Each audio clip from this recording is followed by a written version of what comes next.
Bonjour à tous et à toutes. Aujourd'hui, dans cette capsule, nous allons explorer ensemble le guide récemment publié, donc le guide sur l'utilisation pédagogique, éthique et légale de l'intelligence artificielle générative, en fait, qui a été publié dernièrement. On parle ici du 13 novembre 2024 par le ministère de l'Éducation du Québec.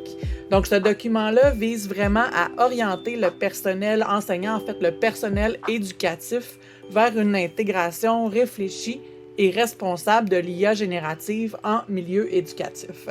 Donc, évidemment, ça se veut un guide qui est complémentaire au référentiel québécois existant. Donc, c'est un guide qui vient compléter le cadre de référence de la compétence numérique qui va aussi être actualisé en raison de l'intelligence artificielle générative et aussi le référentiel des compétences professionnelles qui est en fait la compétence numérique qui est intégrée à l'intérieur du référentiel, mais il y a aussi plusieurs autres compétences que l'intelligence artificielle vient mobiliser.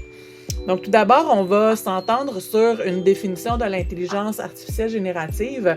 Donc, on vous a donné dans le calendrier d'autres définitions de ce qu'est l'intelligence artificielle générative, mais ici, dans le guide, voici la définition qu'on propose. Donc, l'intelligence artificielle générative, c'est un système informatique qui utilise des modèles d'intelligence artificielle probabilistes et qui génère évidemment automatiquement du contenu varié. Donc, c'est important ici, on travaille beaucoup avec le texte, mais il peut générer des images, de la voix, de la musique, des vidéos, des présentations, et tout ça en réponse à une requête. Donc, ici, nous, on l'appelle, le vrai terme francophone est la rédactique, et c'est fait par une personne utilisatrice, donc la personne qui est derrière l'écran. Donc, c'est bien de s'entendre d'abord sur l'intelligence artificielle générative. Ici, c'est de ça qu'on parle et non d'intelligence artificielle en général. Donc, on nous propose dans le guide 3 critères. Donc, c'est pour nous amener vraiment à nous orienter, à réfléchir sur notre utilisation. Donc, on a d'abord les critères pédagogiques qui sont déclinés en 3 temps. Donc, avant, pendant et après. On a aussi le critère éthique. Je vais vous les décliner chacun d'entre eux. Donc, on a aussi le critère légal. Donc, je vais vous présenter un peu un résumé de ce qui est présenté dans le guide, mais évidemment, je vous encourage à en faire la lecture.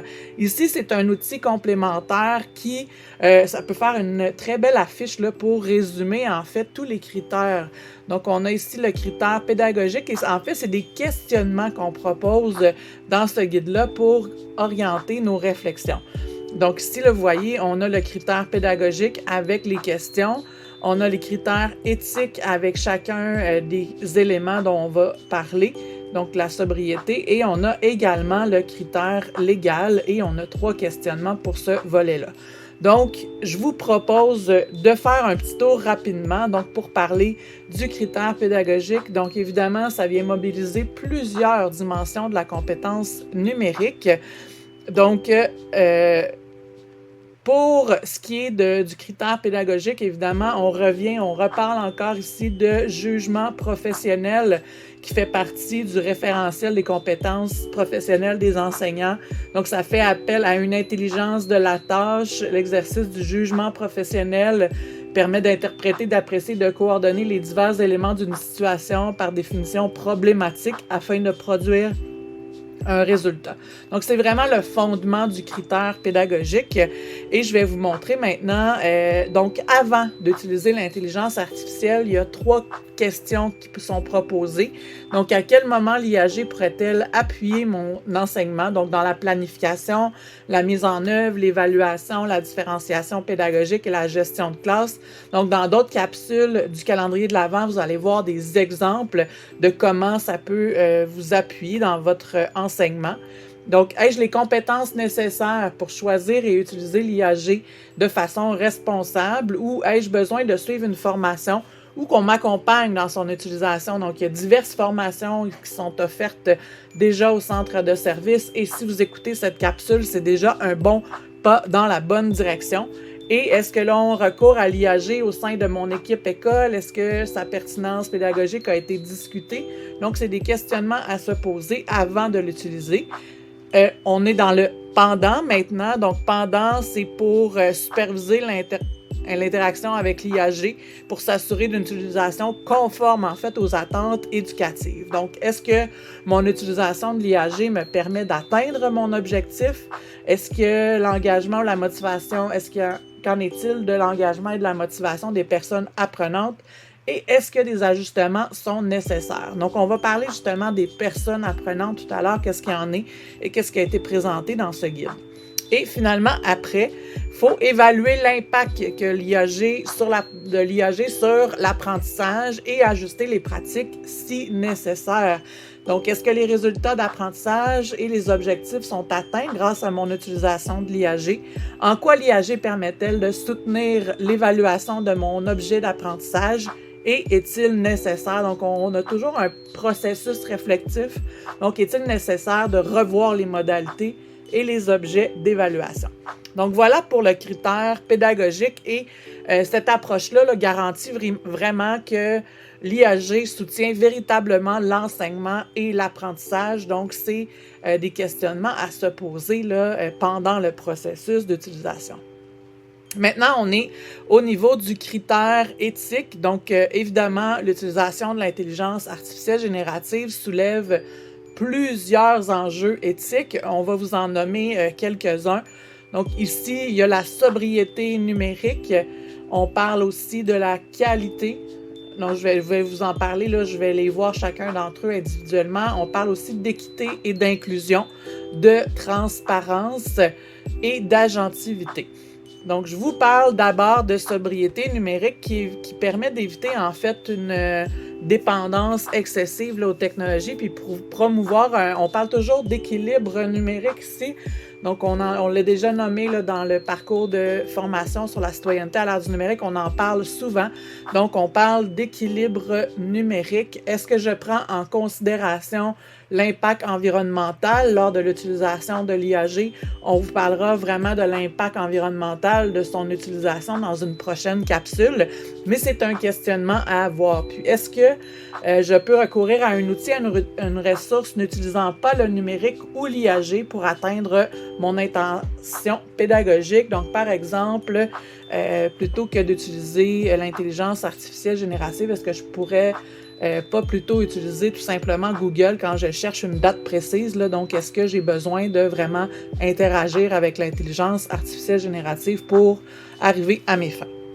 Donc, c'est le premier critère. Le deuxième critère, c'est la qualité, parce qu'évidemment, l'IAG, c'est pas un moteur de recherche, puis à l'occasion, on vous en parlera aussi, ce sera l'objet d'une prochaine capsule, donc je nomme des termes, donc fabulation et hallucination.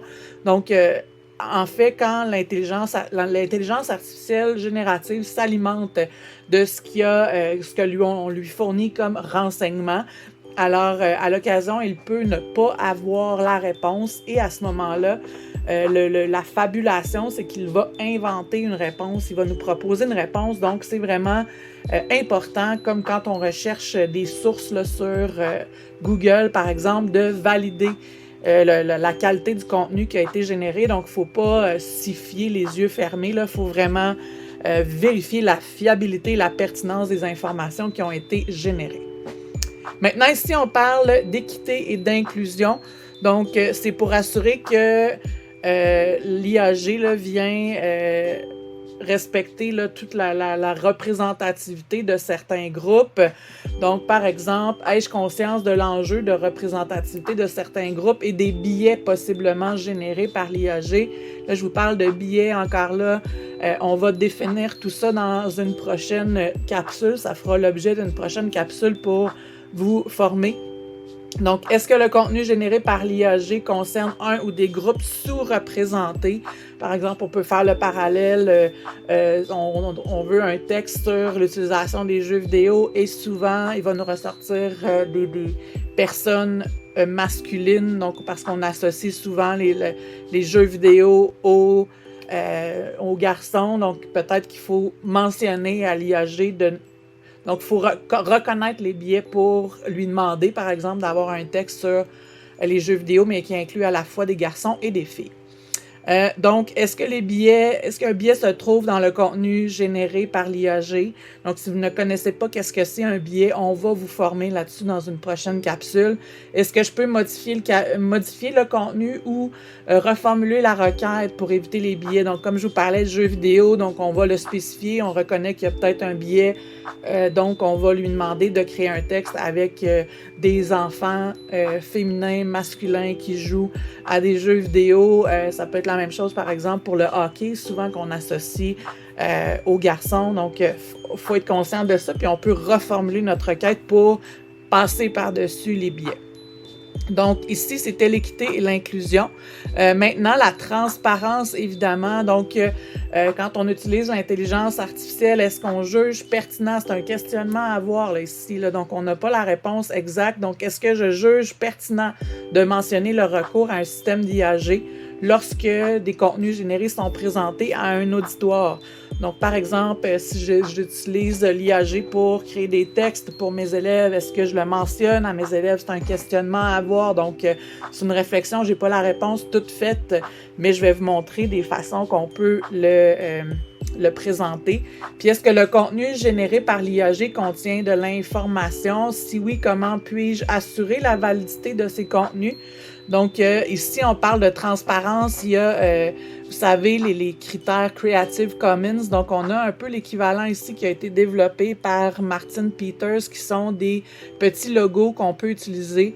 Par exemple, non-recours à l'intelligence artificielle, je vois pas la pertinence de le mettre, mais ici, il a été généré entièrement. Donc, vous voyez que entièrement par l'intelligence artificielle. Et ici, on a été aidé par l'intelligence artificielle. Donc, vous pouvez en apprendre davantage sur les sources ici. Puis, il y a aussi le Cégep Marie-Victorin. Donc, c'est un lien cliquable ici. Vous avez la présentation en haut de la vidéo. Donc, c'est comment citer l'intelligence artificielle. Donc, pour des images, pour quand on s'en sert pour faire du brainstorming. Donc, vous pouvez utiliser ces références-là.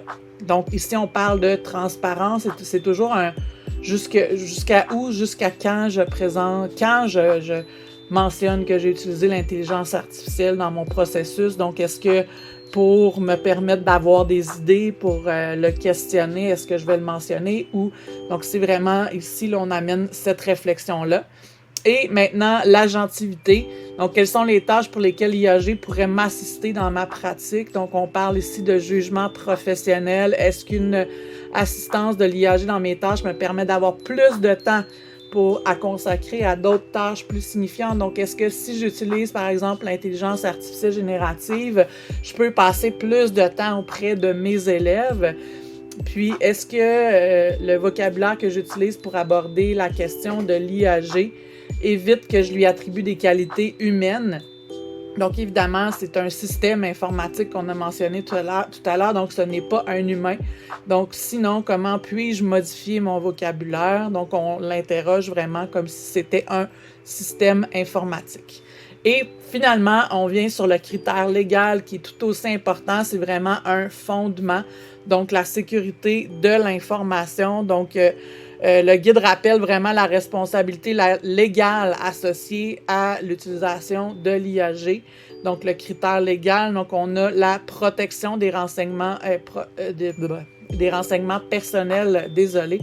Donc, ici, ne pas saisir d'informations sensibles, c'est vraiment important ici, confidentielles ou personnelles dans un système d'intelligence artificielle générative. Donc, à moins d'avis contraire des responsables de l'organisme, jamais on utilise, je vais vous présenter des exemples dans la prochaine diapo, de renseignements qu'on ne doit pas entrer dans l'intelligence artificielle.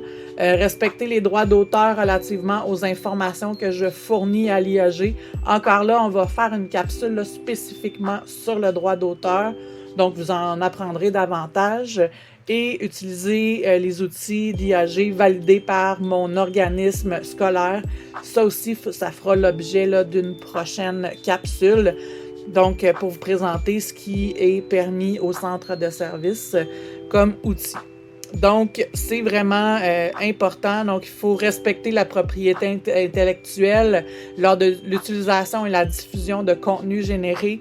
Et au niveau de la sécurité de l'information, il faut vraiment protéger les données, les renseignements personnels. Et ici, dans une infographie, dans un guide qu'on avait développé pour le centre de service, on spécifie vraiment qu'est-ce que c'est un renseignement personnel. Donc, par exemple, le nom, le prénom, le nom de l'école, les courriels, l'adresse courriel personnelle, un code permanent, une photo, une adresse, une information médicale, des données fiscales, bref, tout ça ne devrait jamais, c'est très important, se retrouver dans une rédactique qu'on appelle là, sur une intelligence artificielle générative. J'en profite pour glisser le mot, donc les travaux des élèves, en fait, les élèves sont les premiers auteurs, on vous le mentionnera dans une autre capsule, mais sont les auteurs de leurs travaux. Donc quand on vient pour insérer le travail d'un élève, on brise en quelque sorte le droit d'auteur. Donc il faut avoir le consentement de la personne et évidemment nos élèves ne sont pas, avec l'âge qu'ils ont, ne sont pas nécessairement en mesure de nous accorder de nous donner le consentement. Donc, je vous rappelle aussi qu'il y a des âges minimums là, pour certaines utilisations, là, c'est de côté légal. Donc, ici, on a ChatGPT là, qui est 13 ans et plus, mais on dit qu'on doit avoir l'autorisation parentale, donc pour les 18 ans et plus. Donc, vous voyez, là, il y a plusieurs outils qui sont ici et donc Canva, évidemment, on a la licence éducation. Donc, de notre côté, on est correct, mais il y a souvent le 18 ans et plus, 12 ans et plus et on demande souvent après ça d'avoir le consentement parental. Donc, il faut vraiment avoir ça en tête. Ce guide-là qui a été proposé par le ministère de l'Éducation, là, s'aligne vraiment avec le guide que nous avions proposé là, en septembre dernier. Donc, le guide pour une utilisation éthique et responsable de l'intelligence artificielle générative. Donc, vous retrouvez là, la confidentialité, la sécurité. On a le volet éthique, la pensée critique, la transparence et la responsabilité. Et on parle de compétences, donc là, tout le volet pédagogique, donc le critère pédagogique ici. Donc, vous pouvez retrouver ce guide-là à l'adresse suivante, donc monurl.ca/ia-cssdd. Et donc, évidemment, ici, vous avez le guide du ministère de l'Éducation et vous avez le guide du centre de service. Et les deux ont des objectifs communs, là, c'est vraiment de promouvoir une intégration réfléchie de l'IAG dans les pratiques pédagogiques, d'assurer évidemment le respect des normes éthiques et légales qui sont en vigueur. Puis, le gros point, c'est d'encourager une formation continue. Là, ici, je parle du personnel enseignant, mais je dirais au-delà du personnel enseignant, je dirais la communauté éducative au complet sur ces avancées technologiques-là. Donc, c'est important de prendre un moment. Donc, le calendrier de l'Avent est mis de l'avant pour ça. Aussi, on offre des formations en présentiel. Donc, sinon, il y a plusieurs organismes comme l'École branchée qui offrent diverses formations sur le sujet. Donc, c'est vraiment important que tout le monde mette les mains dedans et se forme sur le sujet. Et ici, je termine là sur une diapositive. On parlait de l'utilisation avec les élèves. Donc, on avait mis comme balise avant la publication du guide du ministère qu'on attendait avant de l'utiliser avec les élèves. Donc, dans la présentation de ce guide-là, il n'a pas eu de réponse claire quant à l'utilisation avec les élèves, mais évidemment, ils nous ont mis ça, en fait, ils nous ont remis ça entre les mains, le centre de service et les écoles, mais je vous dirais qu'avant de l'utiliser avec les élèves, il y a une réflexion, il y a quelque chose qui doit s'installer dans tous les milieux. Donc ici, j'ai placé une infographie qui a été développée par un collègue, Marc-André Girard, qui est au conseiller récit national des gestionnaires scolaires. Donc, comment une direction d'établissement scolaire peut favoriser l'implantation des IAG dans des pratiques pédagogiques. Donc, ici, je vous présente là, vraiment qu'est-ce qui devrait être mis en place au sein d'une école pour... donc, c'est important de se former. Donc, ma réponse serait, avant de l'utiliser avec les élèves, il faut vraiment prendre en compte, faire une belle lecture approfondie du guide du ministère et avoir des discussions au sein de votre école avant même de l'utiliser avec les élèves. Donc, c'est la réponse que je fournirais. Donc, ça va donc dans les équipes écoles, au centre de service aussi. Donc, il faut ouvrir les discussions sur le sujet. Alors, je vous souhaite un beau développement professionnel à l'aide de ce calendrier de l'Avent et je vous souhaite une belle journée. Merci.